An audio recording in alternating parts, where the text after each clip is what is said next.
आप एग्जाम के अंदर कितना पढ़ के जा रहे हो उससे उतना फर्क नहीं पड़ता, बट अपने आंसर को कैसे लिख के आते हो उससे ज़्यादा फर्क पड़ता है। जो पूछा गया है वही लिखें, और वही का मतलब है ना उससे कम ना उससे ज्यादा। First impression is last impression.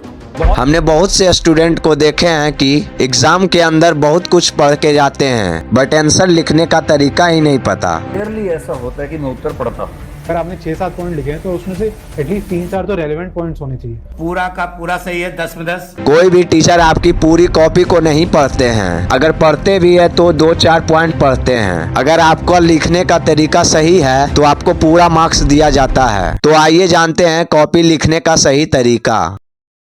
सबसे पहले हम लोग देख लेते हैं कि OMR कैसे भरा जाता है। मैक्सिमम स्टूडेंट OMR सही तरीके से नहीं भरने के कारण उनका रिजल्ट शो नहीं कर पाता है।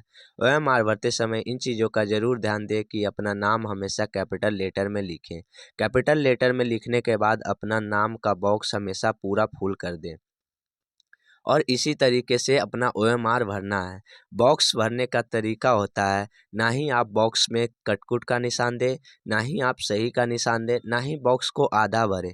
जब भी बॉक्स को भरना है तो पूरा फुल करके ही भरना है।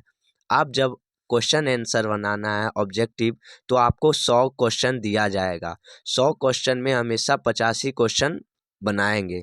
साइंस में 40 क्वेश्चन, मैथ हिंदी संस्कृत में 100 क्वेश्चन या फिजिक्स केमिस्ट्री में 40-40।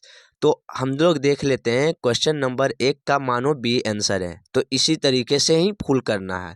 मानो कि हमें गलती से एक क्वेश्चन में 2-2 ऑप्शन रंगा गया, तो इसका मतलब ये नहीं है कि ये पूरा OMR ही ख़त्म हो गया, बल्कि ये क्वेश्चन का हमें नंबर नहीं दिया जाएगा। और जब भी क्वेश्चन का आंसर देना है तो अपने OMR को इस तरीके से भरना है कि अपना ये गोला है इसके अंदर ही रहना चाहिए, ना ही गोले को इस तरह से गोले के बाहर जाना चाहिए। गोला को जब भी भरना है तो इस तरीके से गोले के अंदर रहना चाहिए। इसी तरीके से OMR भरा जाता है। अब हम लोग देखते हैं कि सब्जेक्टिव क्वेश्चन का आंसर कैसे लिखना है। जब भी सब्जेक्टिव क्वेश्चन का आंसर लिखना हो तो जैसे कि हम सब्जेक्टिव क्वेश्चन का बना रहे हैं तो खंड ब का बना रहे हैं तो खंड ब को कॉपी में इस तरीके से लिखना है। जैसे कि प्रश्न संख्या 1 बना रहे हैं तो देखते हैं कि क्वेश्चन क्या दिया हुआ है। 2 मीटर फोकस दूरी वाले किसी अवतल लेंस की क्षमता ज्ञात करें। तो इस तरह से उत्तर दे के 2 मीटर फोकस दूरी वाले अवतल लेंस की क्षमता -0.5 डायोप्टर होती है। तो हमेशा ब्लैक पेन और ब्लू पेन का यूज करके क्वेश्चन आंसर लिखना है। उत्तर देके जब भी कोई पॉइंट लिखना हो तो ब्लैक पेन से लिख के घेरा मार दिया जाता है और अपना आंसर को इन बॉक्सों की तरह यूज करके लिखिएगा तो आपको फुल में फुल मार्क्स दिया जाएगा। इसी तरीके से प्रश्न संख्या 2 में जो भी क्वेश्चन दिया हुआ हो, क्वेश्चन क्या दिया हुआ है, एम्पियर की परिभाषा दे। कोई भी क्वेश्चन का परिभाषा दिया जाए तो उत्तर देकर इस तरीके से लिखा जाता है। आप एग्जामिनर आपका कॉपी इस तरीके से चेक किया जाता है कि आप मेन पॉइंट कैसे लिखे हैं। मेन पॉइंट को ब्लैक पेन से लिखने पे आप एग्जामिनर को अच्छा लगता है और कॉपी चेक करने में आसानी होती है, जिससे आपको फुल में फुल मार्क्स दिया जाता है। अब हम लोग देख लेते हैं क्वेश्चन नंबर 3। अवतल दर्पण के कोई 3 उपयोग लिखें।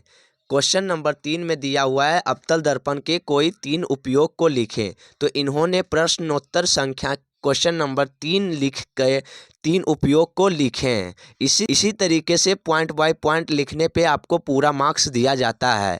इन्होंने क्वेश्चन नंबर 4 नहीं बना के क्वेश्चन नंबर 5 बनाया है, तो कोई बात नहीं। जो क्वेश्चन आपसे नहीं बने तो उसे छोड़ देना है, क्योंकि आपको एक्स्ट्रा क्वेश्चन दिया जाता है। क्वेश्चन नंबर 5 इन्होंने बनाया है कि क्वेश्चन नंबर 5 में क्या दिया हुआ है, प्रकाश का प्रकीर्णन समझाएं। प्रकाश का प्रकीर्णन समझाएं तो इन्होंने सिर्फ डिफिनेशन दे के छोड़ दिया है। अब हम लोग देख लेते हैं कि लॉन्ग क्वेश्चन का आंसर कैसे लिखें, यानी दीर्घ उत्तरीय प्रश्न का आंसर कैसे लिखेंगे। तो आंसर लिखने से पहले दीर्घ उत्तरीय प्रश्न का कॉपी में हमेशा लिख देना है कि दीर्घ उत्तरीय प्रश्न संख्या 9। प्रश्न संख्या 9 में हमें क्या दिया हुआ है, एक अवतल दर्पण के लिए सिद्ध करें कि 1/v प्लस 1/u बराबर 1/f, यानी दर्पण सूत्र सिद्ध करने हमें बोल रहा है। तो दर्पण सूत्र इन्होंने सिद्ध किया, बट इन्होंने ये गलती की कि अपना ये फिगर पेन से ही पार दिए। ये एक बात का ध्यान रखिएगा कि कोई भी फिगर पारना हो तो हमेशा पेंसिल लेकर ही एग्जाम में जाएं। पेंसिल से पारने से क्या होता है कि आप जो भी गलतियां करते हो उसे मिटाने का सुविधा होता है, तो पेंसिल से ही फिगर पारिएगा। तो लॉन्ग क्वेश्चन का आंसर हमेशा 1000 वर्ड में ही लिखें, जिससे एग्जामिनर को लगे कि हाँ ये लॉन्ग क्वेश्चन का आंसर है। तो इन्होंने दर्पण सूत्र को सिद्ध कर दिए हैं, इन्हें फुल में फुल मार्क्स दे दिया जाएगा। क्यों? बट एक बात ध्यान रखिए कि आप अपना हैंड राइटिंग इसी तरीके से लिखें, और कोई भी क्वेश्चन जैसे ये गलत हो गया तो इसे पूरा रफ नहीं कर देना, बस इसे काट के एक बार मान यहाँ पे लिख देना है और कुछ नहीं करना है। तो आप इसी तरीके से कॉपी को लिखते हैं तो आपका नंबर कटने की संभावना कम हो जाती है, जिससे आपको फुल में फुल मार्क्स दिया जाता है।